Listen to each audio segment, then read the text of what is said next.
Mga idol, nandito po tayo sa ating mga tanim na dragon fruit. Yan po. Kung mapapansin po nyo ay madamo na po sila. At malalago na po yung damo nila. Dahil nga po sa nung nakaraang mga araw ay maya't maya po ay umuulan dito sa amin. Kaya hindi po tayo nakapaglinis agad. Yan po. Ay ngayon po medyo tumila na po yung ulan. Kaya kailangan na po nating maglinis. At atin pong tabasin ng mga damo na lumalago na nga po. At yun naman pong ating mga tanim na okra. Yan yung naka-intercrop po natin na okra.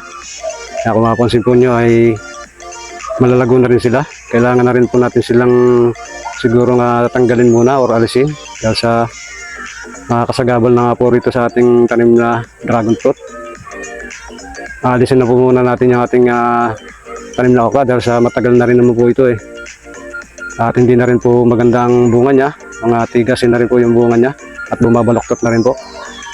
At ang isa pa ho ay matatangkad na rin sila. Yan po. Kailangan na po muna natin silang alisin muna siguro mga idol. Kaya gagawin po natin habang naglilinis po tayo rito o nagtatabas ng damo ay isa-isa na rin po natin tatanggalin yung pong mga okra mga idol. Yan po. Yan po, kung mapapansin po nyo ay hindi na po magaganda ang kanilang dahon. Yan, tigasin na rin po yung mga dahon nila. At ang mga bunga po nila ay bumabaloktot na. Yan po. So yung mga bunga po nila bumabaloktot na po yung bunga nila. So hindi na po maganda yung bunga nila. Kaya siguro po ay kailangan na rin po natin silang tanggalin muna. Yan po mga idol. Meron na rin naman po tayong mga bagong tanim na okra sa may kabilang area. Siguro nakikita na rin po ninyo pagka pinakita ko po sa inyo sa video. Yan po yung bagong tanim nating okra na nagsisimula na rin pong bumunga mga idol. Yan po. Ayun po, tayo yung magsisimula na pong maglinis dito sa atin pong mga tanim na dragon fruit para tabasin na nga po yung mga damo na lumalago na rin nga po.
Medyo lumago na nga po yung damo rito.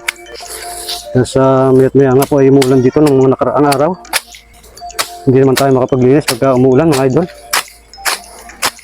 Lalo't mayat-maya ang ulan. Mahirap din po tayong maglinis.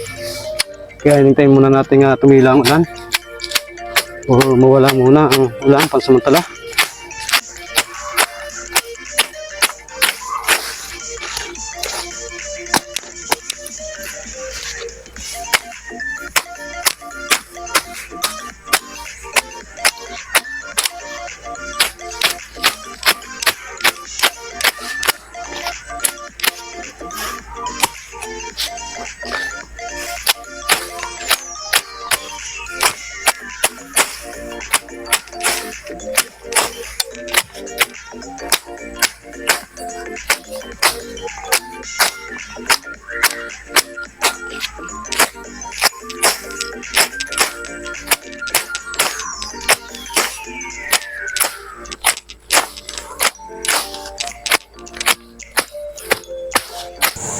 Ngayon na mag-umpisa na tayo magluto mga idol. Lalagyan muna natin siya ng tubig. Ang ating pong aserola. Lagyan natin ng tamang dami ng puno tubig. Tapos yung ating gata ng nyog. Lagyan po natin yung kalahati. Ayan. Ito siyang gagawin natin unang gata mga idol. Tapos yung pinakakalahati, titirahon natin para siya natin gagawin yung kakamta, mga idol. Ito.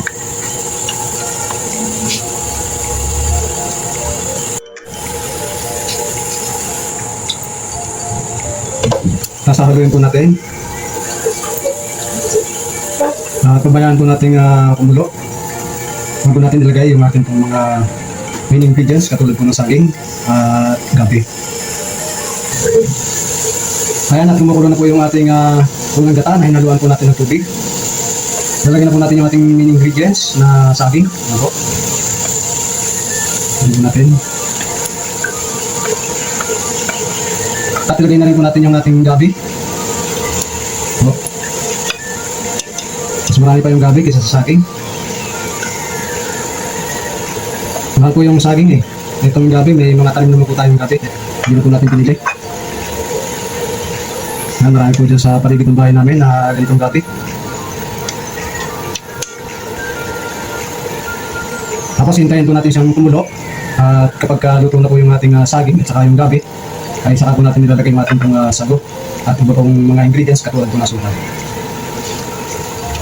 Takpan po muna natin.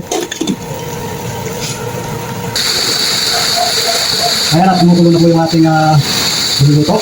Malapit na po maluto yung ating saging at saka yung gabi. Lagyan na po natin yung ating sukan. Lagyan po natin yung sukan. Ito natin.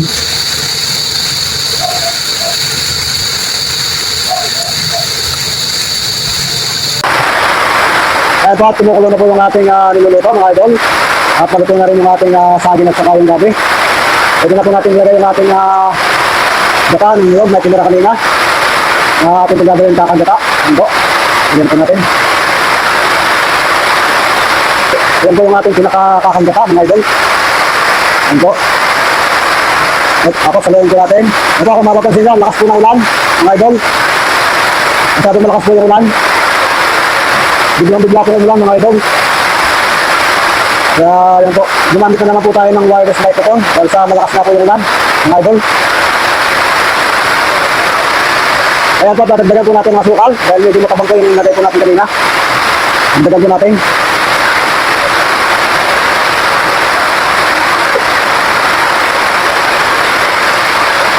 Tapos lagyan din natin siya ng konti asin para mabalansi po yung lasa niya mga idol. Yeah. Mga kalahating kutsarita po ng asin. Yan po, at malapit na pong maluto yung ating pong ginataang saging na may halong gabi. Itikman po muna natin. Yan po, okay na po yung lasa niya. Hindi na po natin lagay yung ating sago, mga idol. Tingnan po natin.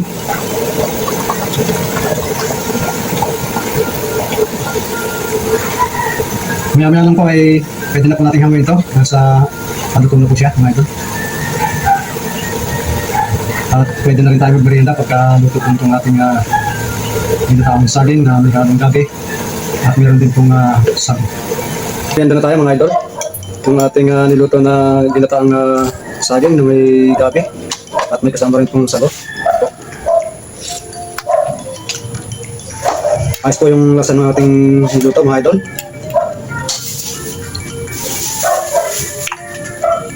So po ito na pong merienda. At meron din po tayong pinapirito.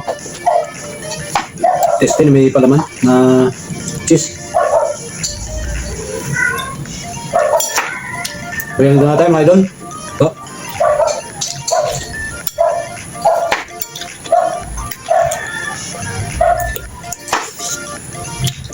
Asin po yung gabi natin. Ito po yung gabi na yung malalaking gabi mga idol, yung San Fernando. Pwede rin po palang lutuin ganito. Tinry po natin lutuin pero masarap naman po pala. Nag-match-match po yung lasa po nila ng saging. Saka ng sago mga idol. Huwag lang nyo isasama yung medyo magulang na gabi na San Fernando. Yung mga bagong laman lang po mga idol para medyo malambot po siya.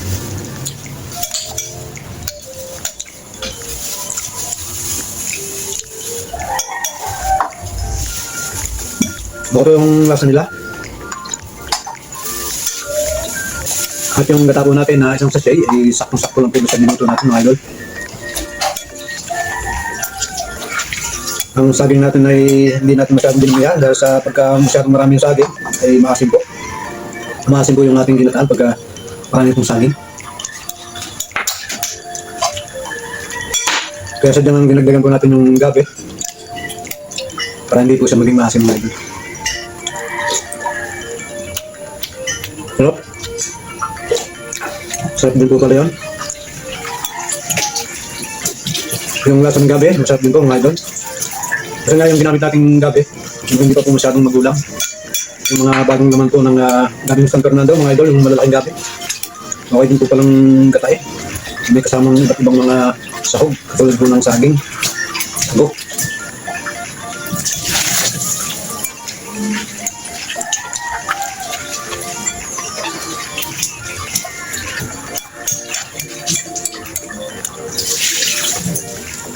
Hap.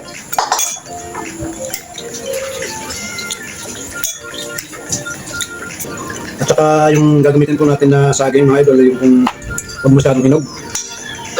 Yung lagpas lang po na maniba lang. Hindi siya masyadong hinog mga idol. Kasi nga pagka masyadong hinog na po yung saging saba natin gagamitin sa ganitong ginataan na atin pong kakanin, ay magiging maasim po yung lasa po niya.